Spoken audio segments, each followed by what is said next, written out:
is SMNI News Channel. Truth that matters.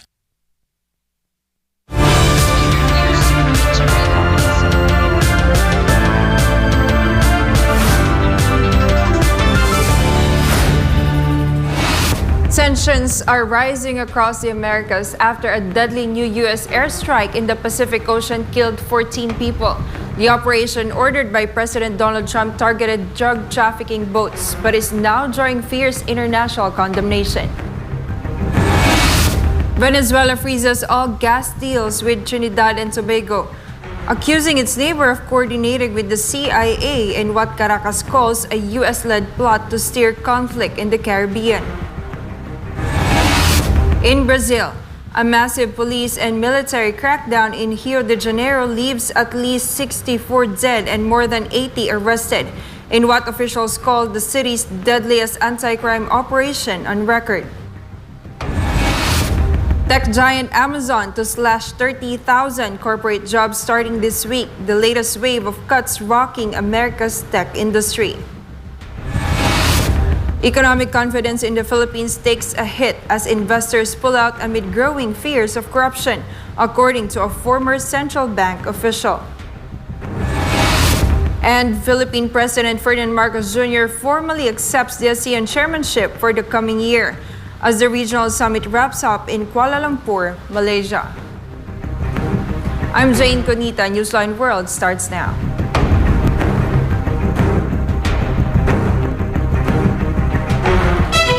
Tensions are rising across the Americas after a deadly new U.S. airstrike in the Pacific Ocean left 14 people dead. The operation, ordered by President Donald Trump, targeted boats suspected of drug trafficking, but it's now drawing fierce international backlash. Christine Lawan files this report. In the Pacific Ocean, 14 people were killed after United States military forces launched airstrikes on 4 suspected drug boats. The attacks were personally ordered by President Donald Trump, further heightening tensions between the U.S. and several South American countries. Defense Secretary Pete Hegseth confirmed that the 4 boats allegedly used for drug trafficking were targeted by U.S. forces in the Eastern Pacific Ocean on Monday. According to Hegseth, 8 people were killed in the first strike and 7 more in the subsequent operation. Only 1 survivor has been reported, who is still being searched for by the Mexican Navy about 400 miles off the coast of Acapulco. The attacks are part of a broader U.S. campaign against illegal drugs in both the Pacific and Caribbean regions. However, officials from Mexico, Colombia, and Venezuela have condemned the strikes as violations of international treaties. In her statement, Mexican President Claudia Sheinbaum strongly denounced the actions of the United States, emphasizing that all international agreements must be respected. International law experts have also criticized the strikes. Mary Ellen O'Connell of Notre Dame University said that suspected drug traffickers are entitled to due process and should not be killed without trial. Despite the backlash, President Trump insisted that he has the legal authority to carry out the strikes and is prepared to expand the operations, even to include land-based targets if necessary. For now, Mexican authorities continue their search and investigation into the sole survivor of the incident, as diplomatic tensions between the U.S. and its neighboring countries continue to rise. Christine Lawan, your citizen correspondent, reporting for Newsline World. Brazilians have voiced strong opposition to the potential privatization of Rio de Janeiro's Maracanã Stadium, calling it a national treasure that belongs to the people and not for sale. This story from Eva Montero. The Maracanã has been at the heart of Brazilian football for decades, a stadium that witnessed World Cup finals, Olympic ceremonies, and generations of local fans. Built in 1950, the 73,000-seat venue has faced mounting financial challenges, including debt and inconsistent usage since Brazil last hosted the World Cup in 2014. Now a new proposal to include the stadium in a list of state assets for potential sale has reignited a fierce debate whether Maracanã should remain a public symbol or become a commercial asset. O estádio é de todo mundo, todos os times têm que jogar ali. Nada de privatização não. De privatização não, tem que ser para todo mundo, para quebrar geral ali, geral jogar, geral ganhar e fazer história. Others echoed the sentiment, warning that selling the stadium would erode its deep cultural roots in Rio's football scene. Some residents suggested improving public concessions and opening the venue to concerts and mass events to generate income without full privatization.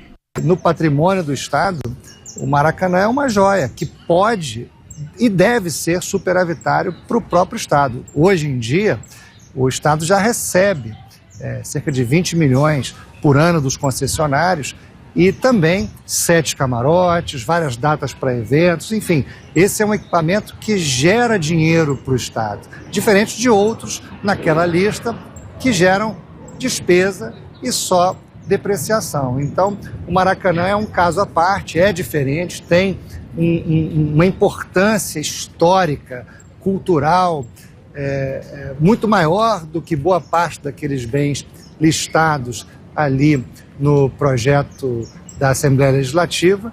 While the state government has yet to finalize its plans, the future of Maracanã remains uncertain, balancing between its symbolic legacy and the push for financial sustainability. For now, the debate continues as Brazilians defend what they see not just as a stadium, but a cornerstone of their collective identity.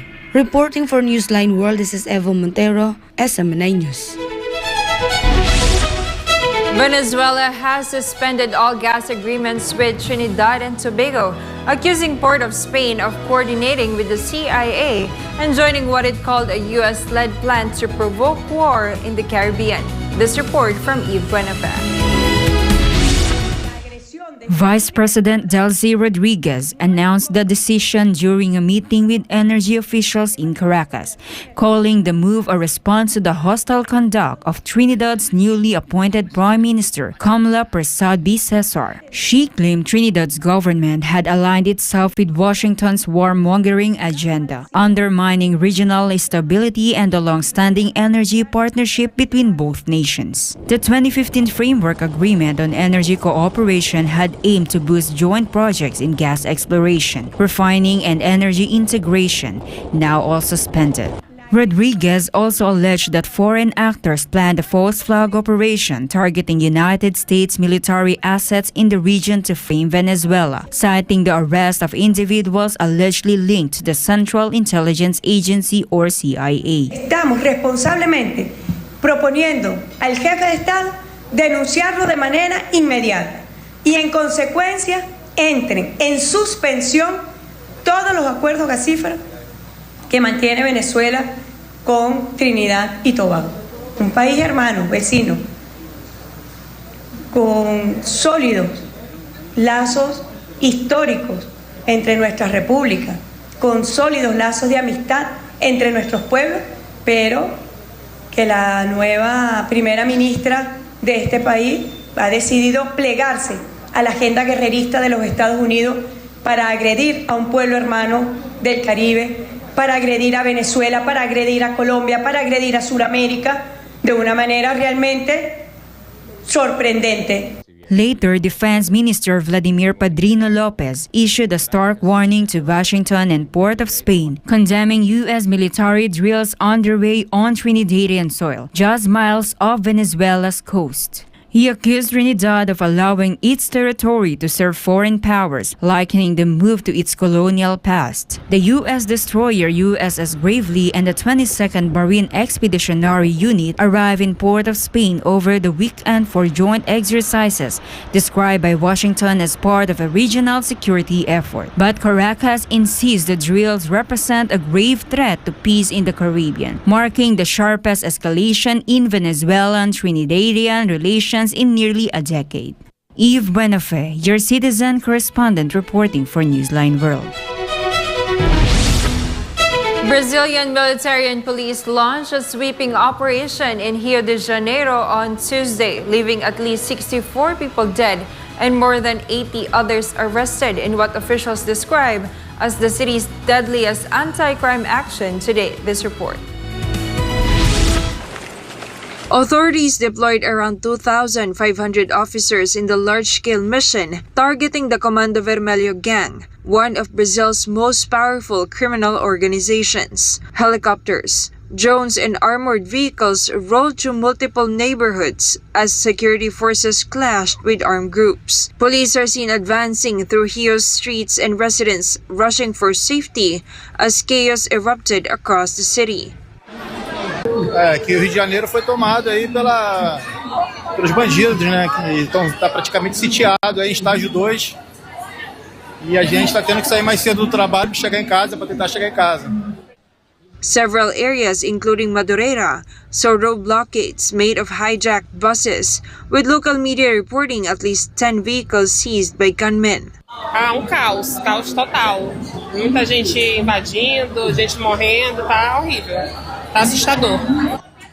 While no official state of emergency has been declared, authorities have reinforced security measures and convened urgent meetings to coordinate the response and evaluate the situation. Officials say security operations will continue in the coming days as security forces push to dismantle organized crime strongholds in Rio de Janeiro.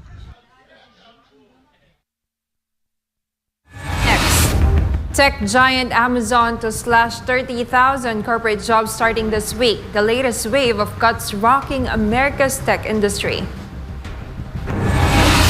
Economic confidence in the Philippines takes a hit as investors pull out amid growing fears of corruption, according to a former central bank official. Newsline World will be back after the break.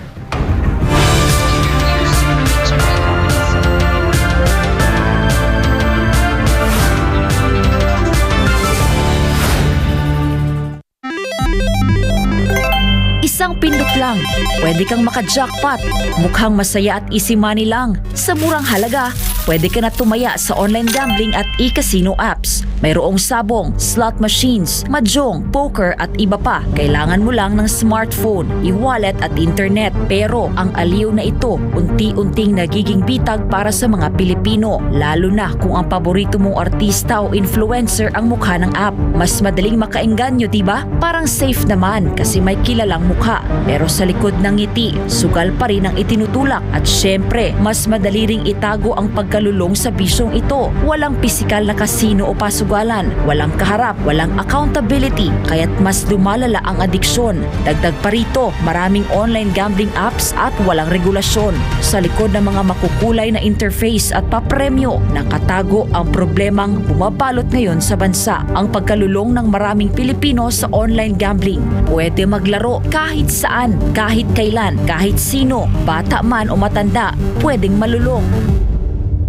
Ayon sa mga eksperto, ang pagkakalulong sa online gambling ay nagdudulot ng matinding stress at anxiety, pagkakabaon sa utang, pagkawasak ng pamilya, pagkawala ng tiwala sa sarili. At tulad ng ibang bisyo, may mga senyales ito tulad ng hindi makapagpigil kahit walang pera, palihim na tumataya, pagpapabaya sa trabaho, pamilya o sarili. Sa bawat taya, may mga taong tunay na kumikita, mga malalaking negosyante at investors na negosyo ang bisyo ng masa. Para sa kanila, perang pumapasok lang ito. Pero para sa ordinaryong Pilipino, kabuhayan at relasyon ang nauubos. At ang masakit, tila matagal itong nahayaan. Hindi ito naging prioridad ng mga nakaupo sa taas hanggang sa sobrang lumala at halos naapektuhan na ang buong komunidad. Ngayon, sa dami ng nalulong at sa laki ng pinsalang naidulot, saka palalong umugong ang mga panukalang batas para higpitan ng online gambling. Gaya ng pagbabawal sa paggamit ng e-wallets para tumaya,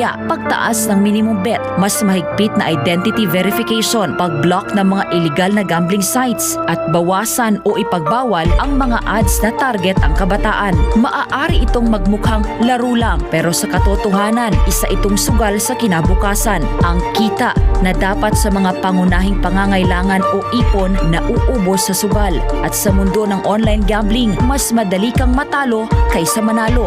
Huwag hayaang sugal ang magdikta sa iyong buhay.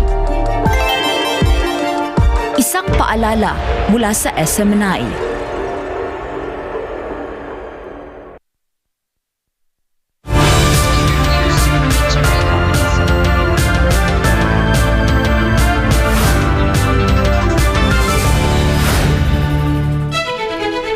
giant Amazon is set to cut around 30,000 corporate jobs beginning as early as Tuesday, the latest in a wave of layoffs shaking the U.S. tech industry. According to U.S. media reports, Amazon employees will receive layoff notices by email starting Tuesday morning. The move will affect nearly 10% of its corporate workforce. The company currently employs over 1.5 million people globally, most working in warehouses and about 350,000 in corporate positions. This latest round of cuts follows a series of job reductions since 2022, which have already seen more than 27,000 Amazon workers laid off. Back in June, Amazon CEO Andy Jassy said that as the company embraces artificial intelligence or AI, some roles will become redundant, while others will evolve to meet new demands. In a new memo titled Some Thoughts on Generative AI, Jassy confirmed that widespread AI adoption will mean fewer people doing some of the jobs being done today, and more people doing other types of jobs. He said the company expects to see a smaller corporate workforce over the next few years as efficiency gains from AI take effect. The Philippine Department of Agriculture is ready to submit reports to the Independent Commission for Infrastructure regarding the discovered irregularities in farm-to-market road projects in Davao Occidental. Let's find out more in Sheena Torno's report. Culture Secretary Francisco Chu Laurel Jr. personally inspected the discovered ghost and substandard farm-to-market roads in Mindanao, particularly in Davao Occidental. This came after the agency conducted an investigation following the controversial anomaly involving the flood control projects of the Department of Public Works and Highways or DPWH. It was found that some of the projects had no roads built at all, while others were only newly cemented. According to the Department of Agriculture, the funding for the farm-to-market roads implemented by the DPWH comes from their agency. Yung unang na-report sa amin ay 7 yung ghost projects. Karamihan nito ay nasa Mindanao areas. Nagkaroon na ng initial report na nasubmit sa ating Pangulo noong early October. Based on the Department of Agriculture's internal audit reports, the total amount allegedly wasted on the ghost and substandard farm-to-market road projects reached over 100 million pesos. However, the DA is open to submitting reports to the Independent Commission for Infrastructure should the Commission request them. The Department of Agriculture will also look into the possible involvement of its own personnel in the ghost farm-to-market road projects. Tinitingnan lahat yan kung kasi lahat dapat tingnan. Pero hindi, again, ulitin namin na hindi kami kasali sa implementation from bidding to commissioning hanggang sa project implementation. Hindi kasali ang DA. But we should monitor. Dapat nakikita yan ng DA kasi pondo yan ng DA. For God and for my beloved Philippines, this has been Sheena Torno, SMNI News. President Ferdinand Marcos Jr. urged patience in the government's anti-corruption drive, emphasizing that it is better to build strong, well-founded cases than to rush prosecutions that could later be dismissed due to weak evidence or procedural lapses. This report from Casilin Cataro.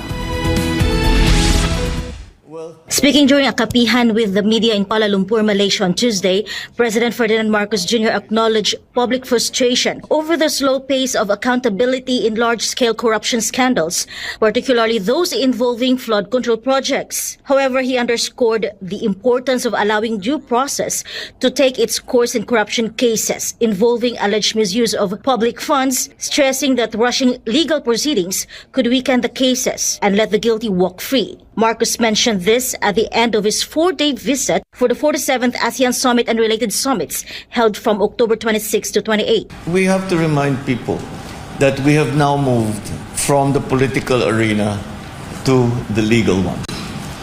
And the legal arena has very strictly defined procedures. He pointed out that legal processes inherently take time, quoting a common saying among lawyers. The law grinds very slowly, but it grinds very well. So we're counting on that. The president said the administration is committed to build strong, airtight cases to ensure lasting convictions. Marcos revealed that he receives messages daily urging him to arrest and seize the assets of those accused of corruption. However, he cautioned that skipping due process or filing weak cases could backfire. Can you imagine these people who have stolen billions from the government and from the people, nakawala dahil hindi maganda ang pagka-handle ng ebidensya? That would be much worse result. So, due process must be observed.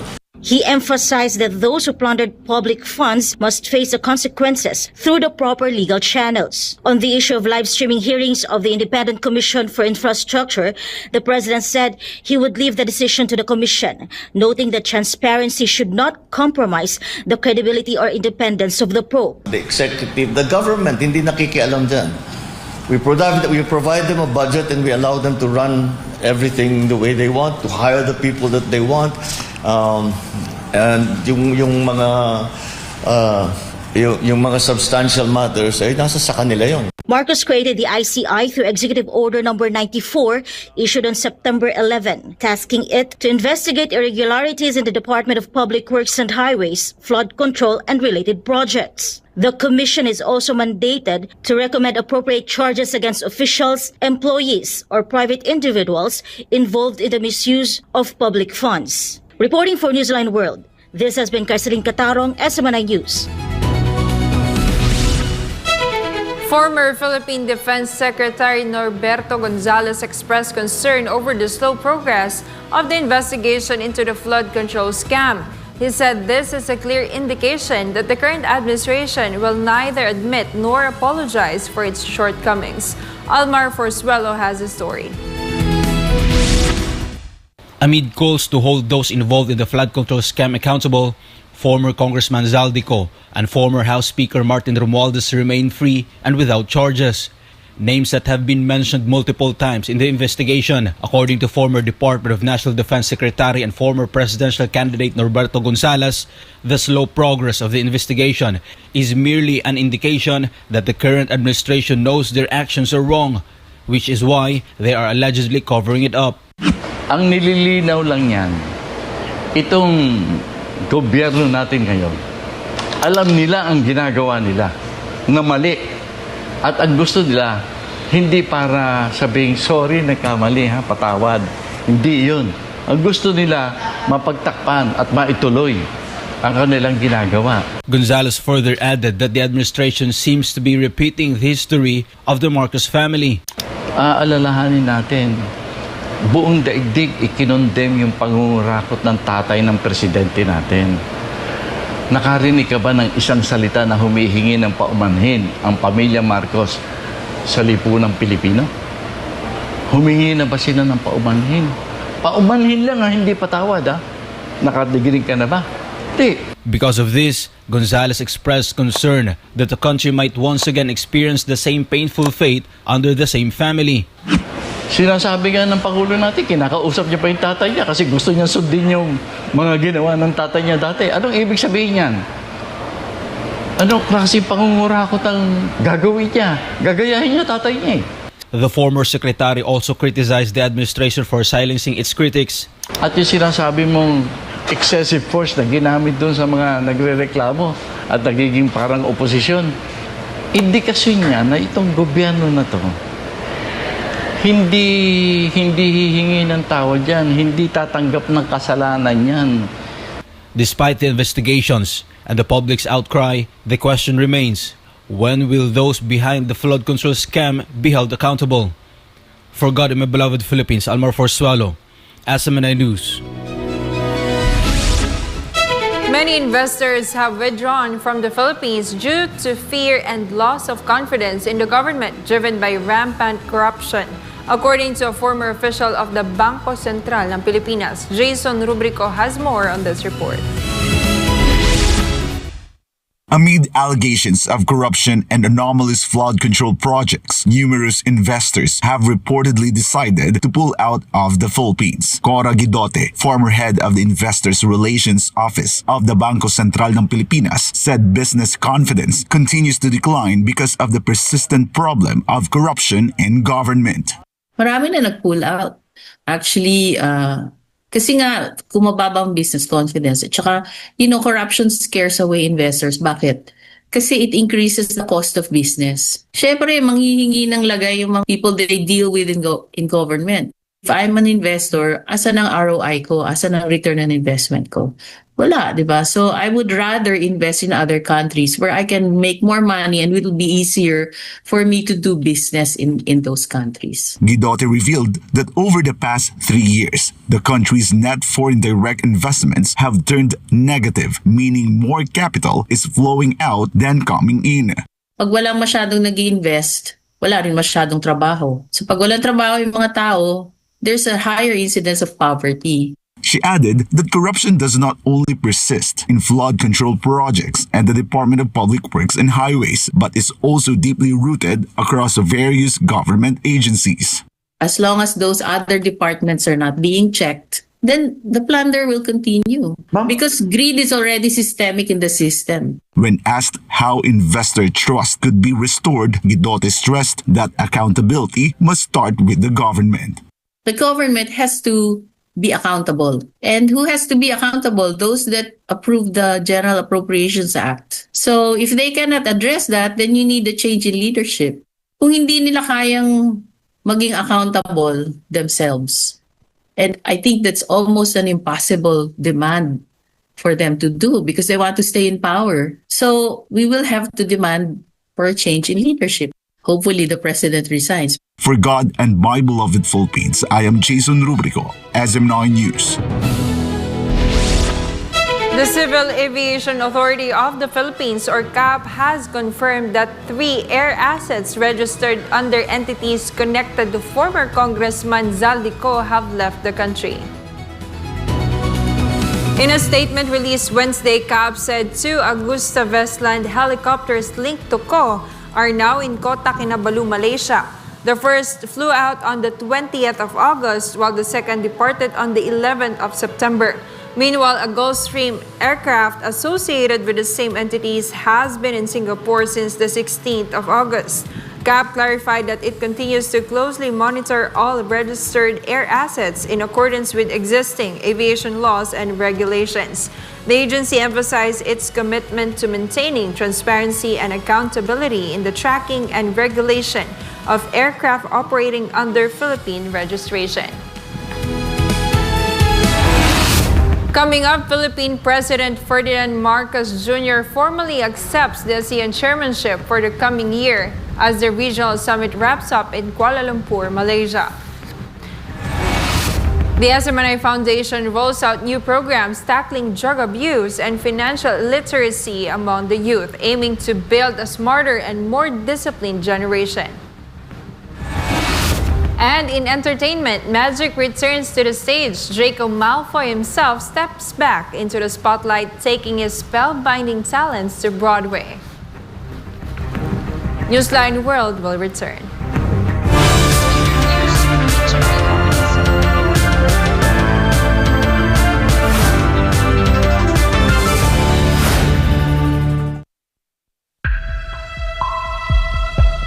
Sa kabila ng mga mas modernong kaalaman at teknolohiya, nananatiling matindi ang banta ng HIV sa Pilipinas. Pero gaano nga ba kalala ang sitwasyon? Ang HIV o Human Immunodeficiency Virus ay isang sakit na sumisira sa immune system ng katawan. Ngunit tandaan, hindi ito nakukuha sa simpleng pakikisalamuha.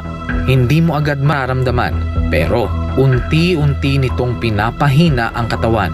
At kapag hindi naagapan, humahantong ito sa AIDS, ang huling yugto na impeksyon, kung saan halos wala ng panlaban ng katawan laban sa sakit. Patuloy na dumadami ang kaso ng sakit na ito sa Pilipinas. Isang nakababahalang pagtaas. Umabot na sa 500% ang itinaas ng HIV cases sa mga kabataang edad 15 hanggang 25.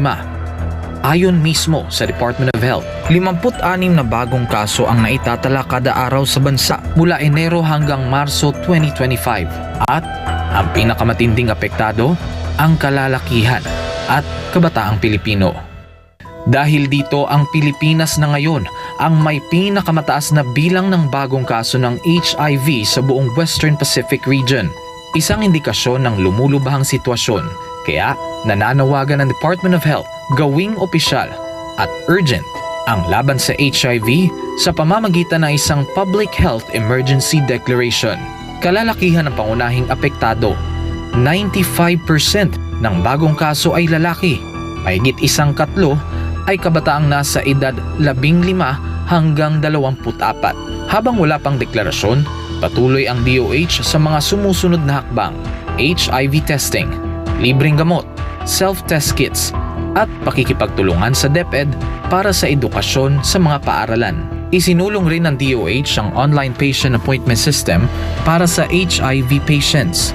Layunin nitong gawing mas madali at mas personal ang pag-access sa libreng gamutan at konsultasyon ayon sa schedule ng pasyente. Ang HIV ay hindi tulad ng flu. Hindi ito basta naipapasa sa hangin. Ito ay naipapasa sa pamamagitan ng personal na desisyon. Kailangan din nating pagtuunan ng pansin ang ugali, disiplina, at personal na responsibilidad. Isang paalala mula sa SMNI.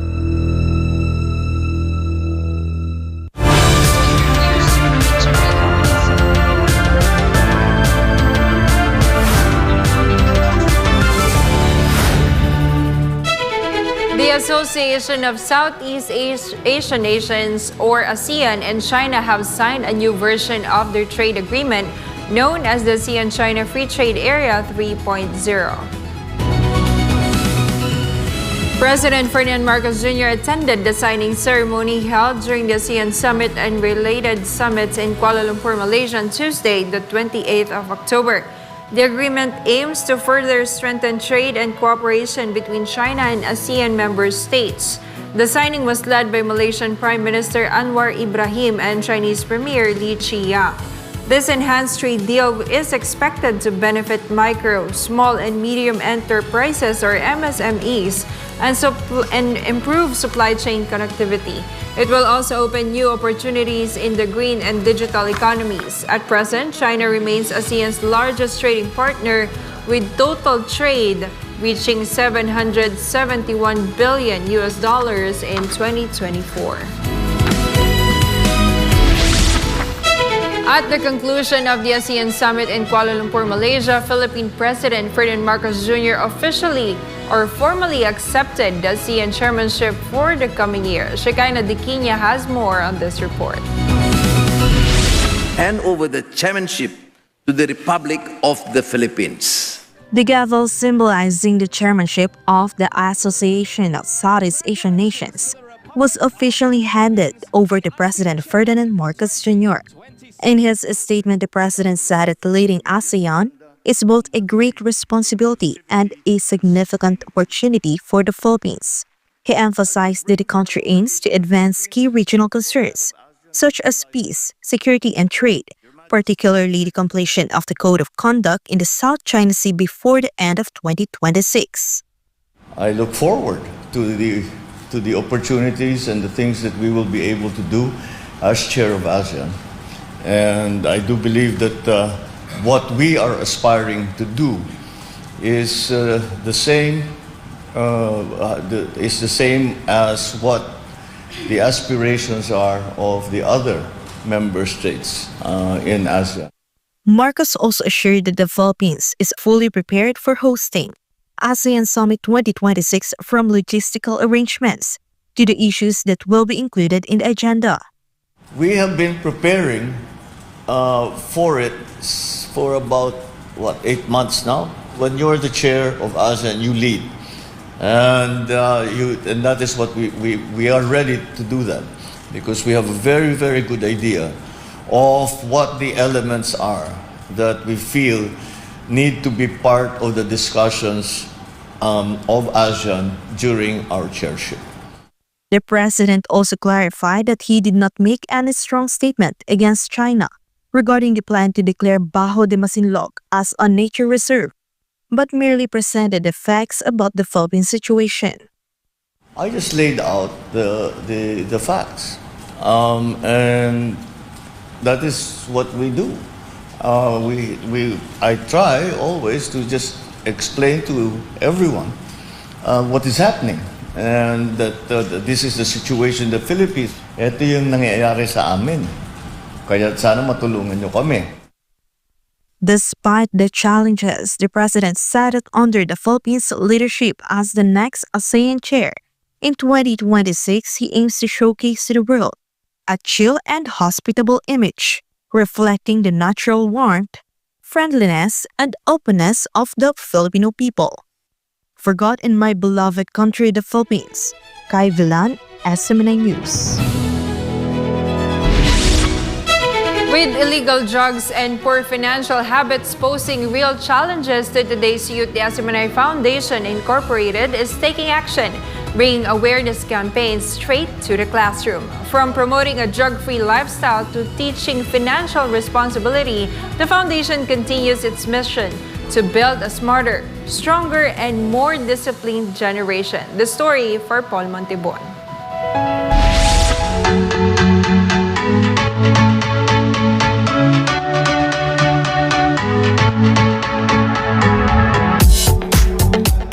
The students of midway colleges listened attentively and actively participated in the Anti-Illegal Drugs Symposium organized by SMNI Foundation Incorporated. For the students, the program was very meaningful, especially in helping them avoid the harmful effects of illegal drug use. Ang droga ay isa sanhi sa para masira ang buhay ng isang tao. Kaya no to drugs tayo. Kasi maraming pamilya ang nasisira, maraming buhay ang nawawala dahil sa droga. So yun po yung number 1 na iwasan ang droga. No to drugs. They also believe that drug use brings no positive outcomes, especially for young people who aspire to complete their education. First po is illegal siya, and then it can cause mentally, not mentally on how you think po, and kung paano po niya kakontrol yung body mo when you use the illegal drugs po. And you can, in possible ways po, you can kill a man na hindi mo po namamalayan, which is na-control na po ng drugs. Ang isa po sa natandaan ko sa Section 4, Article 2, which is yung importation of illegal drugs and other chemicals, na as customs student po, bilang future broker, hindi ko po hayaan na yung mga illegal drugs ay makapasok sa Pilipinas. The symposium is part of the programs conducted by the foundation in partnership with the Philippine Drug Enforcement Agency to provide knowledge about the use, effects, and prevention of illegal drugs. Ang illegal na droga po ay, sinasabi ko nga po, ay walang magandang maidudulot. Ito ay makakasira po talaga sa kanilang kinabukasan, hindi lang sa kanilang kinabukasan, pati po sa kanilang physical at mental na kalusugan. Ito po sa Medway Colleges, wala naman po tayong mga tinatawag dito mga minor, at naibahagi din po natin yung salient provision ng RA 9165 na kung saan dito po napapaloob po ang mga article na pwede nilang ikaso sa kanila kung sila ay masumpungan sa illegal na mga gawain, tulad po ng illegal na droga.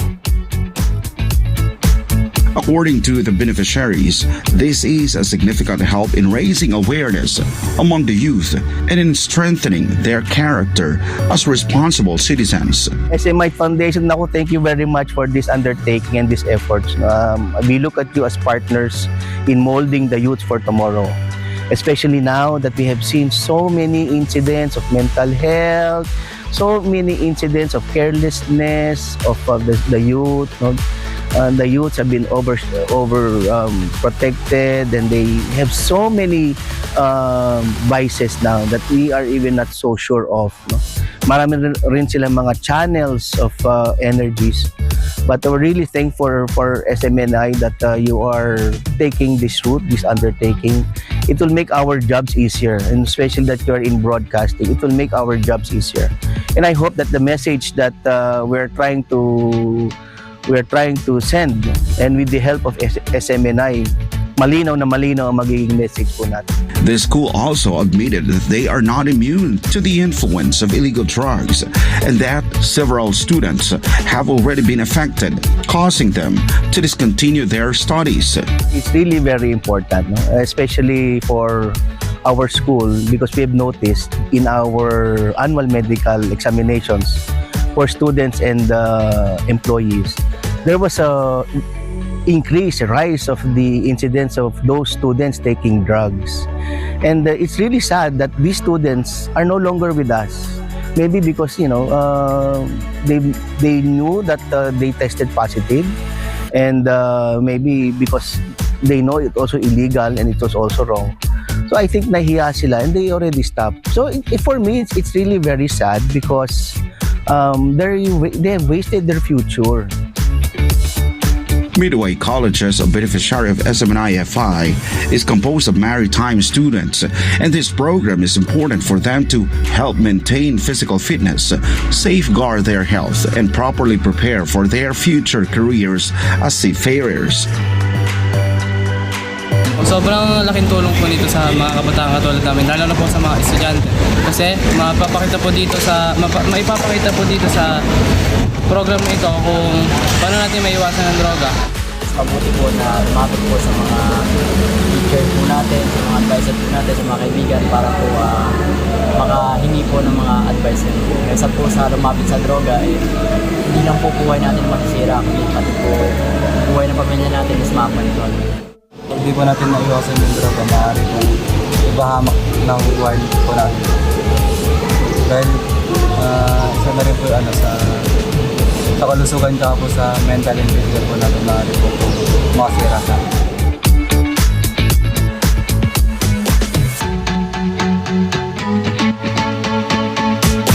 On the other hand, the students of Arroyo University in Cabartuan City, Nueva Ecija, warmly welcomed the SMNI-FI Financial Literacy Forum.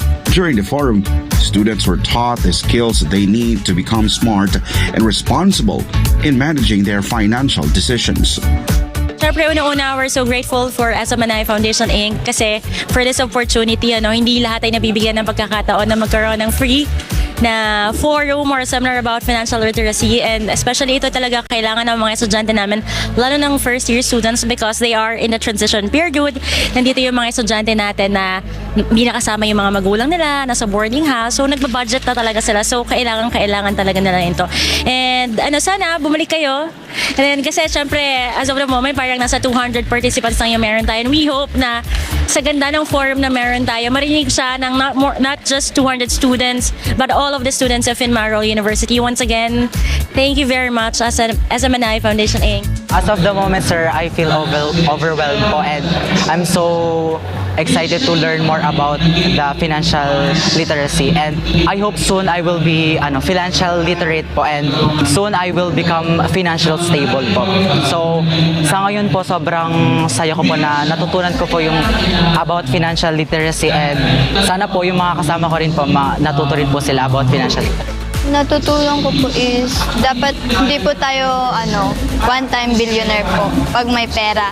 And dapat po pag nakakahawak tayo ng malaking pera, mas okay po na magtipid tayo or i-save natin to para may magamit po tayo.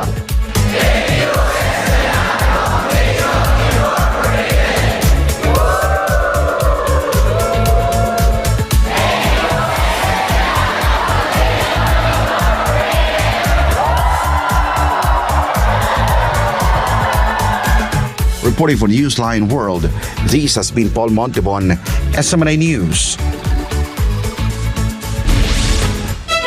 A Filipina entrepreneur in Japan has turned her passion into a thriving business. From Ashikaga to Shigi Prefecture, she is now making waves in the jewelry industry with her very own brand. Let's hear her story of success in Hector Kikuzaki's report.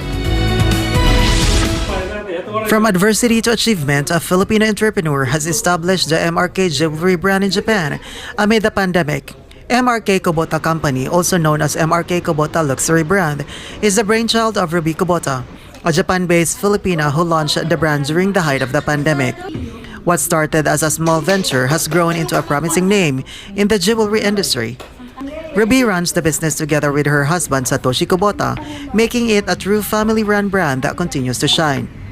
As the company celebrates its 5th anniversary, MRK Kubota luxury brand looks back on the milestones it has achieved, building a loyal customer base, expanding its presence, and earning recognition from both Japanese and Filipino communities.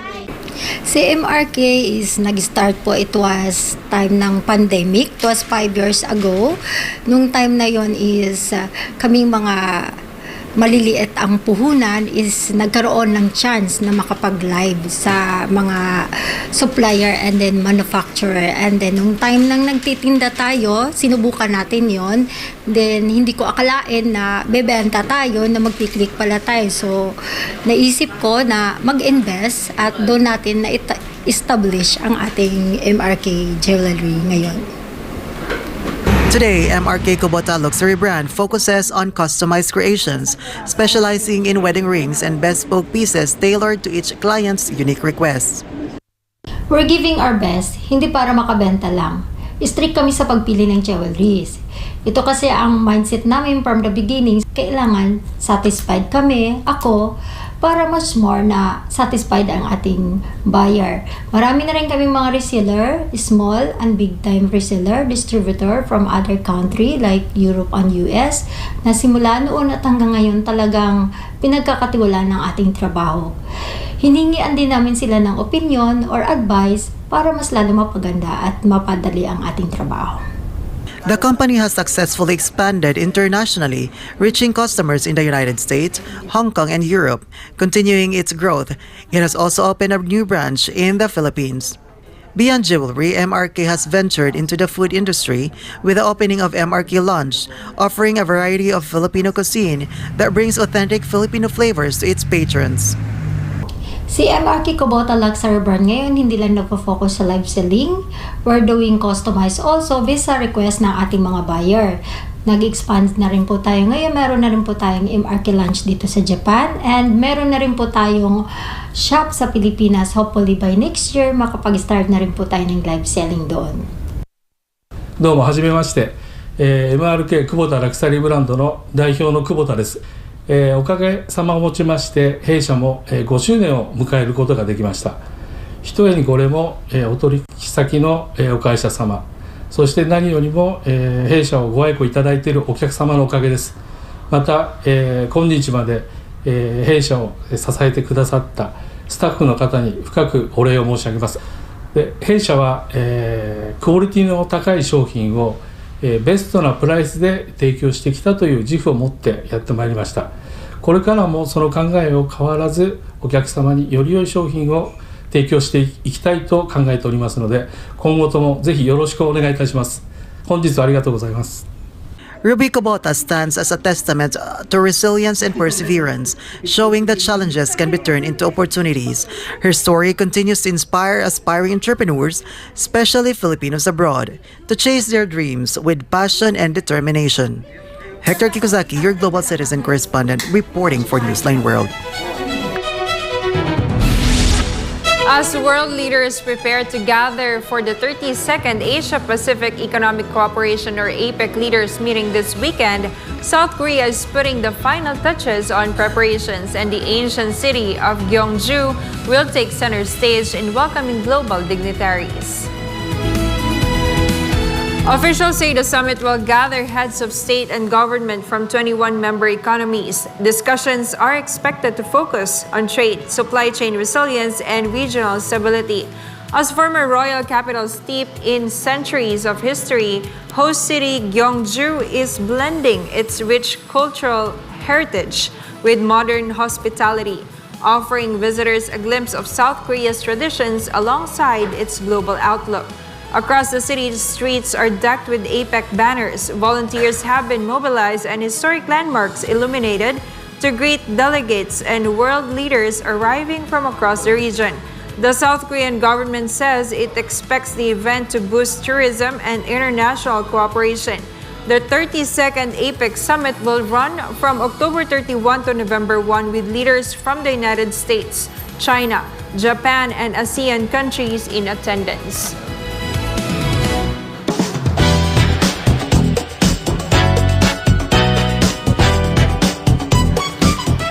our showbiz news, the wizarding world just got a little brighter. Harry Potter's on-screen rival Draco Malfoy is casting spells again, but this time he's taking the magic to Broadway. Let's hear the full story from Stella Maris. Draco Malfoy is back in the magical world, this time on Broadway. Actor Tom Felton lit up New York City with nostalgia and wizarding wonder Monday night as he flipped the switch at the Empire State Building. The event marked his much-anticipated return as Draco Malfoy in Harry Potter and the Cursed Child. Felton illuminated the tower in the colors of the 4 Hogwarts houses, ending with Slytherin green in honor of Malfoy's iconic house. Fans cheered as the skyline glowed, celebrating Felton's Broadway debut and the continuing magic of the wizarding world. In the original films, Felton played Harry Potter's cunning rival, Draco Malfoy, the proud Slytherin who became one of the franchise's most memorable characters. Years later, that legacy lives on, this time live on stage. And as Felton himself put in, the magic never really left. It just found a new home on Broadway. This is Stella Maris, your citizen correspondent, bringing you the latest show buzz.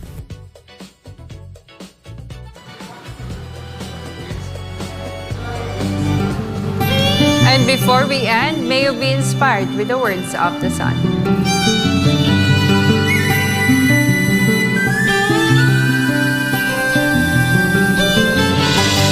Humility and sincerity are what counts in the character of a man.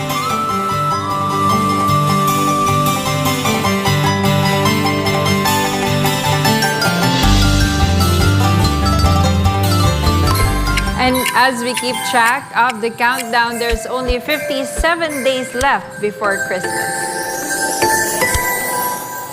And that's all for this edition of Newsline World. For God and my beloved country, the Philippines, I'm Jane Conita. Thank you for watching. Goodbye.